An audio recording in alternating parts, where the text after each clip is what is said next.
公毛，那一般都说是马的尾巴的毛呢，然后可以更换的哦。更换过程要用到热风枪，把那个连住的地方要解开，有一端的时候有一个孔，是要用来穿过去用，然后穿过去之前那个扁的还要用热风枪把它吹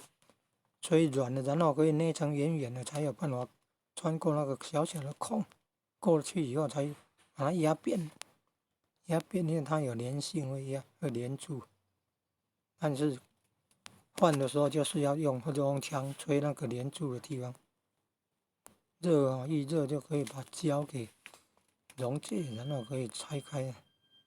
那另外一端是有弯钩可以勾住，另外一端呢，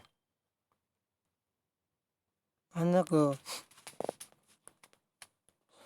上端那个做好以后，他说还要用热风管把它收住套住，然后还要用什么钓鱼线绑。钓鱼线绑的时候，先做一个套界，然后再绕完了，那剩下的要穿过那个套界的洞，然后在下面再拉线把它拉紧，把那个套界拉消失掉，刚好压住上面那个线尾巴，拉紧，剩下再太长了再剪掉，这样，不要去摸它会受潮湿啊。